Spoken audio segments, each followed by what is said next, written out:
That's not the religion of Jesus. The religion of Jesus wasn't Unitarianism in that sense, like the church denomination in England. The religion of Jesus, what was the religion of Jesus, do you think? Judaism. Exactly, exactly.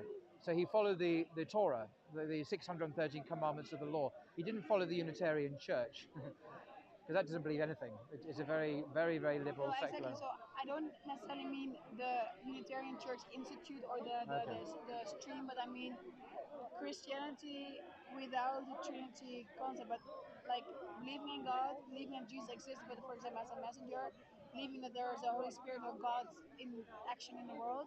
So why not choose this one, for example, like Christian? Yeah, I know it sounds a bit weird if you say Christian and you don't believe in the Trinity, of course, but I mean,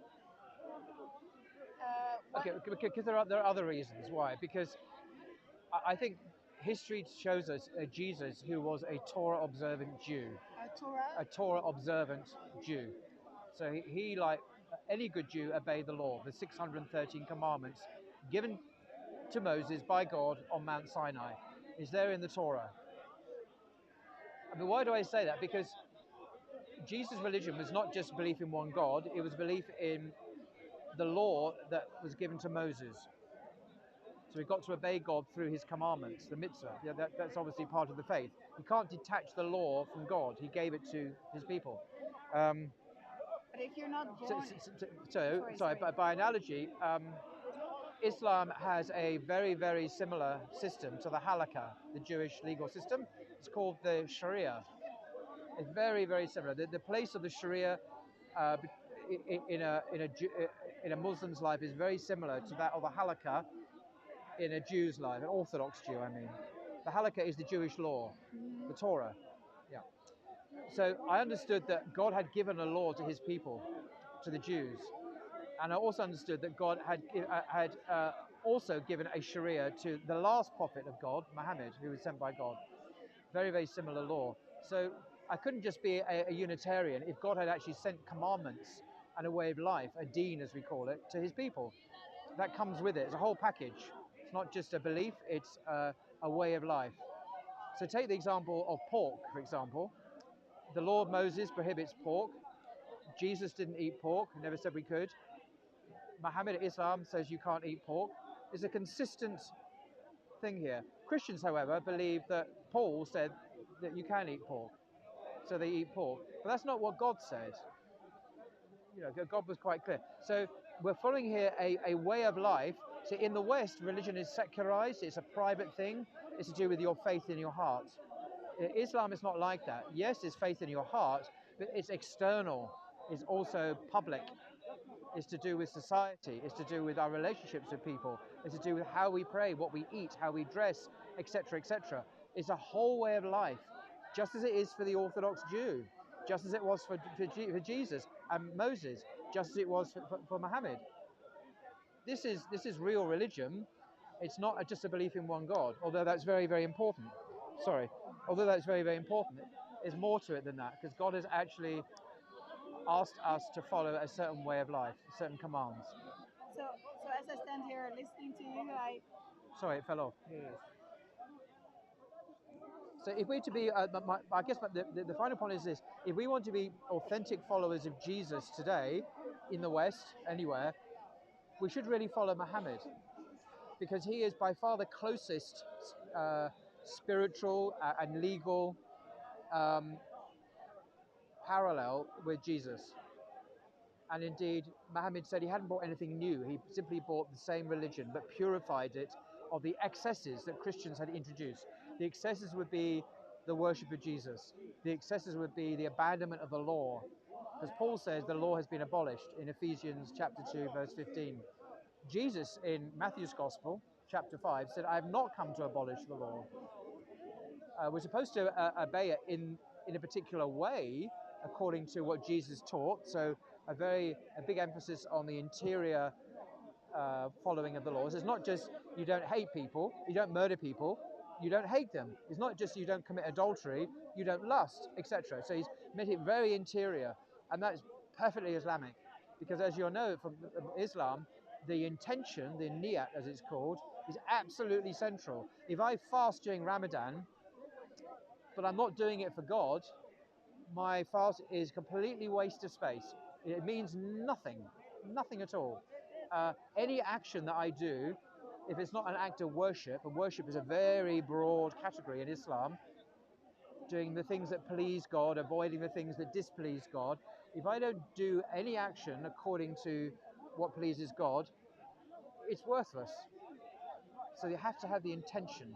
Yeah. And that's exactly what Jesus taught in the Gospels. So the other thing is, Jesus said, and the Quran says this as well, that Jesus was only sent to the lost sheep of the house of Israel. In other words, to the Jews, the Israelites. He says that in Matthew 15. Muhammad said that he was also sent, but to mankind, as a mercy to mankind. So I'm not a Jew. I take it you're not a Jew. So we're not going to follow the Jewish Torah. We follow the last prophet of God. And that's exactly the question that came into my head while you were talking. Like in those 600 years after Jesus and before Muhammad, how should people believe that they were not born into Judaism, they were not Jews? How should they? Yeah, good question. I mean, for a while after Jesus ascended into heaven, there were followers of Jesus who kept the original religion of Jesus alive. Sometimes they're called Ebionites. That's one name for them in the 2nd century. This is kind of what I meant by Unitarians, Okay. like the ones that believe in God, but they're not Jews. No, these are people who follow the law. The Jews? Oh yeah, How yeah, do you yeah. call them? Ebionites. Ebionites. Ebionite comes from the Hebrew word for poor. We're not quite sure why they were called that. But anyway, no, they followed the law. So they followed the religion of Jesus, not the religion about Jesus, which is what became dominant with, So they with kind the of Gentiles. accepted the laws of Yes, the Jews, but yes. they were not born into. No, they were Jews. Yeah. They were Jews. No, her question, like the non-Jews, what they used to practice if Jesus didn't come to them. Because if you're not born from a Jewish mother, Well, that's true for all of the non. That's true of everyone, regardless of the 600-year gap. Yeah, I mean, exactly, so that's a question of humanity in general. What about the Chinese or the Aboriginals or the people in in a way, whatever? actually, yes. It's what about humanity? Oh, right, okay. In a way. Yeah, well, that's a good question. So there is a tradition in Islam that God has sent, I think it's 125,000 prophets. I think that's the number. So to all regions of the To world. all the people groups in the world. Now, it could be that people like Confucius or the original Buddha, for example, may have been messengers. I don't know that, but it's possible. The thing is with people like Buddha, their original message was probably not centered on themselves, but on being selfless and serving the divine. But quite soon afterwards, statues were built to the Buddha, and people used to worship statues, a bit like Mary, you know. So the religion quickly got corrupted, probably. It's like Zoroaster, you know, the original alleged founder of Zoroastrianism in Persia. These may have been prophets originally, or messengers, I should say, because messengers were sent to mankind. It's the prophets who were sent to their own people, I understand. So the idea that God has not left himself without a witness to people around the world. For Christians, it's more difficult because they just believe there's Israel and then there's like Jesus and Christianity.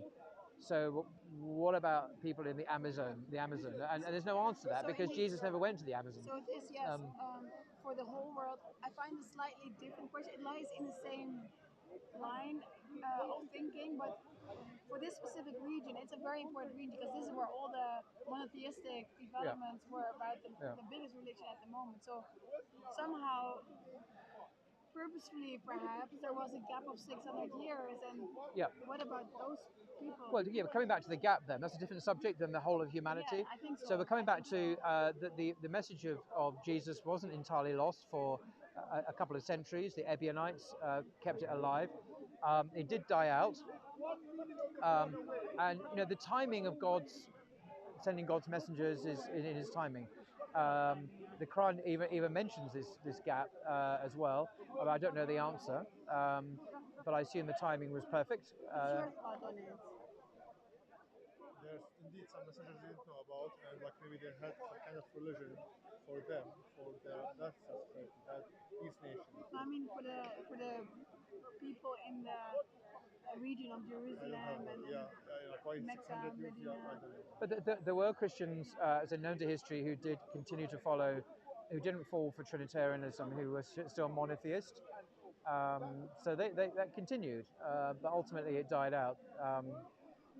Wiped out. Yeah. By Well, someone. well, yeah, maybe. So the question is, why aren't you a Muslim? Why am I not a Muslim? I had a brief conversation with, Sheikh Muhammad.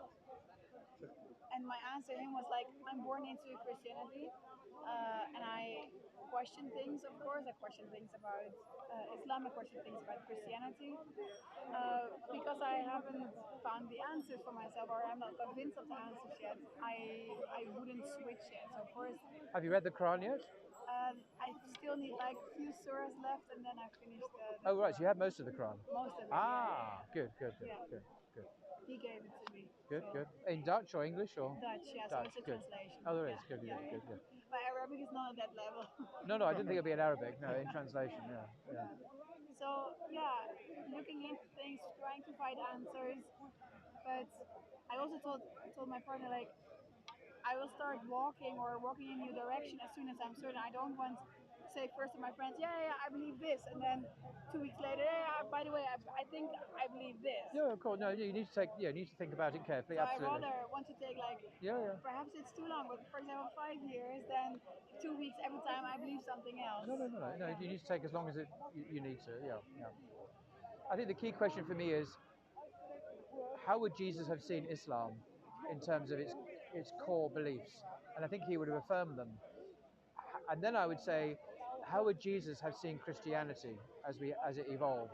And I think he would have seen it with horror, absolute horror, because it worshipped him. But he was a God-fearing, worshipping Jew. So Christianity has made him into a god, which is a blasphemy. It's idolatry. It's a very, very, very serious sin in Judaism, as it is in Islam. There's only one religion on the planet that I'm aware of that that acknowledges Jesus and gives him his rightful status. That's Islam. There's no other religion that does this. Nothing. Buddhism doesn't. Hinduism doesn't. Whatever. Judaism doesn't. Judaism, unfortunately, that's the whole problem. If only it did, it rejects Jesus. There's only one religion that gets Jesus, mentions him as an article of faith. If we were to reject Jesus, if I said, I don't agree with you, we would be out of Islam, just like that. By the very fact of denying Jesus, we'd be out of Islam. So it's an article of faith in Islam. You have to believe in Jesus. There's no other religion in the world that does that. Christianity has twisted the religion, made him into a god. Islam has it about right. So it's a no-brainer for me. It's So these are like thoughts are popping up. Like I have no answer at all, or I haven't think it through, or I okay. haven't looked it up yet. But if Jesus came, uh, like how much influence did he actually have on the Jews? Because as you say, according to the Bible or how you interpret what the Bible says, he came for the Jews. So how much influence did he actually have on the Jews? Because apparently we created a whole new religion out of it because Jesus Yeah, came. But yeah. how much influence did he actually have on the Jews Well, themselves? Christianity is a Gentile religion. In fact, early in the Exactly. 2nd century, people like Ignatius of Antioch, the bishop, who we have 7 of his letters, he tells people that Christianity is very, very different from Judaism. He says to people, don't follow Judaism. It's a different religion. But I'm thinking, there's a man called Bishop Ignatius of Antioch. He was from Antioch in what is now Syria. A very famous early church father. And we have some of his letters. This is AD 107, and he wrote them on his way to Rome to be executed as a martyr. So he wrote a series of letters when he was on his way to be martyred in Rome. And in one of them, he's very clear to those Christians who attempted to follow Judaism, who attempted to do it. Don't follow Judaism, it's nothing to do with us. This is 107 AD. It's within 70, 80 years of Jesus' life. And now we have the church represented by him, and he was an early father, representing a religion that disowns the religion of Jesus. Isn't that amazing? Because Jesus was a Jew, he was an Israelite who practiced the law. And his followers are now saying, don't follow the religion of our founder. How crazy is that? Isn't that ironic? It's very, very ironic. But Muslims now follow exactly the same religion of Muhammad. So we have a famous hadith, the hadith Jibril, where Gabriel actually appeared to Muhammad and to his followers, and he taught them about the faith, the 5 pillars, about the 5 pillars of Islam, and the six pillars of faith, if you like. We should believe in God and His prophets and His angels and His books and so on. And that's how to remain unchanged. The belief is identical belief. There's been no change. It's the same Quran as well. But Christians follow a completely different religion than Jesus. Isn't that ironic? Yeah, it is. They call themselves Christians. They don't even follow his faith. I mean, you couldn't make it up. I mean, it's so weird when you think about it. So weird. Yeah. And it's a really new thought. Like I tried to say, like Jesus came to for the Jews. We just Yeah. So I'm still like puzzled about how much influence did he have in the Jews. I'm not sure if I want this on camera. I'm not sure I have an answer to that. I mean, how do we measure influence? Exactly. I mean, And then, I don't know what that also, means. Like, how much influence they have used, and then actually there came this whole new religion. So if this whole new religion wasn't created about him or for him or whatever him, then what did Jesus actually do? This is almost blasphemy what I say here, but like what did he actually then? Yeah, he was sent to the world, but a new religion was created. Well, he is known. Jesus is known throughout the world, and we're talking about him now. So what is his influence? It's colossal. It's cosmic. It's universal. Yeah. We're still talking about him now. He's done, and his mother, of course, is also a whole chapter of the Quran, as you know, named after Miriam, Mary.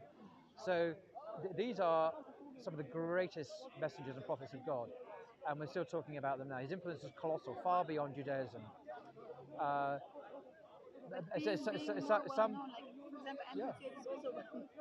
Some Christians worship him, some don't. So he's that remarkable, a messenger and prophet of God, absolutely, prophet of God. So so we're still talking about him now. That's how amazing he is. But what do you think that he actually did for the Jews, or like did he fulfill his mission? How we can see his role? Part of his mission in the Quran is to speak of another who was to come, who's variously known as Ahmed or the most praised one. These are some of the names of the Prophet Muhammad. And there are indications, even in the Gospels we have now, that he was speaking about someone else who was to come after him. So that is also part of his mission, by the way. What do you think his mission was? To be the Messiah for the Jews, and they rejected him. Well, in terms of his mission to Israel, I mean, that's answer that. I thought you. Also like his accomplishments. Well, accomplishments, we'll leave that to God. I mean, I can't assess his accomplishment. But in terms of his mission, I think he called for a renewal of Judaism, a renewed spirituality that focused less on just the externals, but more on the fundamental matters of the law, which is justice, mercy, love, that sort of thing, but without neglecting the other aspects of the law. In fact, that's just a quote from Matthew 23:23, by the way, what I've just said. I've just literally quoted from that verse as a summary of his attitude to the law. So his whole attitude to the law is very Islamic. In other words, it's not just the exterior, it's the intention of the heart. Without the intention, it's worthless. So you can't just... It's no point... Jesus criticized some of the Pharisees, apparently, and called them whitened sepulchres. So a sepulchre is a coffin, and a white coffin. He called them like... Externally, they were very white and clean, but within, they were bones. They were rotting corpses. And that's an Islamic idea as well. So I could be externally, I could appear to do the right things, but if my heart's not right with God, and then I could be sent to hellfire. But there are the wonderful hadith that speak of one man who could, this is on the Day of Judgment, who could recite the Quran and was known as a great scholar. And God says to him basically, why did you recite the Quran? Why were you a scholar? He said, oh, so I could glorify you, God. And God said, no, it wasn't. You did these things so that people might think that you were a great scholar and might praise you for being a reciter of the Quran. And he was sent to hell. Wow. He was a Muslim who recited the Quran and was a scholar, and he was sent to hell because he did it for the wrong. He did it to glorify his pride. And this is very like the teaching of Jesus here, I think. That's a great warning to all of us, to check ourselves and our motivations. So it's because I see, when I read the Hadith and I see the teaching of Jesus, even in the Gospels, such an overlap, a similarity, but a dissimilarity with later Christian doctrines, that I see Muhammad and Jesus as spiritual brothers. They come from the same parent, if you like. It's obvious to me now. I can give hundreds and hundreds of examples of that. But does The rest is detail. So you asked me about his influence or where, I don't know. But the point, did God send Jesus? I say yes. Did God send Muhammad? I say yes. That's it. The rest is just detail. I mean, maybe I know the answer to that problem or that problem, but in terms of the essentials, it's settled. and do you think that Jesus as a Messiah, when he comes back, he's different than he was when he came in the first place? Different in what sense? Different clothes? I mean, No, I mean, I don't know, perhaps different attribute, different oh, I see. No, powers, he's still human, still human. He's always human, always human. He has a particular role in eschatology, in the end times, which is a different subject. But and he will die, actually. And there's even a grave, an empty grave in Medina, next to the Prophet, waiting for him. It's quite amazing. So The yeah, Muslims made it for him. I didn't know about this, yeah, but I remember I heard something like this some time ago. You just heard. yeah, So the Muslims made it for him ready, or yeah. Because he will return. I mean, it's a Christian belief as well, but and he will do whatever the end times scenario says he will do, and then he will pass away. But do you think Jesus has different attributes when he comes back? Exactly the same attribute. No, he still was always only ever human. I was having. Oh, he's never anything more than that. Just as Muhammad, they're all human beings. Never I mean, anymore. like for example, the way Jesus is described in the Bible is like very humble, very loving and kind human being, like God's made man. So But he's not. I think it's the opposite. He is portrayed as, you see, this is a very Christian yeah, point you've made, but the irony is the opposite is the truth. If you read the book of Revelation, the last book in the yeah, last Bible, book, yeah. where we have Jesus killing his enemies on an industrial scale. He slaughters humanity. This is the loving Jesus, but you just spoke of. This is exactly where I want to go. So during his lifetime, so when he was born, when he was living his life with his disciples, so those 30 years, a picture of him was portrayed, how he was, and then indeed in Revelations or when he comes back, his assignment is different at that moment, therefore he does different actions and is more like so. Well, it's no more Mr. Nice Guy. He So then then he slaughters becomes people. like a real leader, like a warrior. But is that right? Yeah, I don't necessarily think the portrait of Jesus in the Gospels is historical. I think one can question it because it's so unlike the other prophets in some ways, because he's a pacifist in the Gospels. But And then he comes back as a the problem warrior. is here's a guy who preaches pacifism, love your enemies, and Christians go, isn't he superior to Muhammad?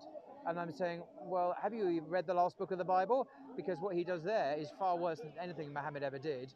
He slaughters whole sections of humanity, whole nations, he literally in blood. So there's an inconsistency there. It means what Jesus preached is forgotten about, and he's now a completely different creature. He's now this genocidal killer who just kills whole peoples.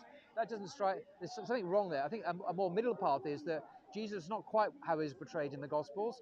That he did actually preach what is consistent with the other prophets, but he's not a bloodthirsty genocidal killer either, as the Bible says he is. I think these are two extremes that we can avoid, because we have the example of other prophets, and they're all ultimately the same.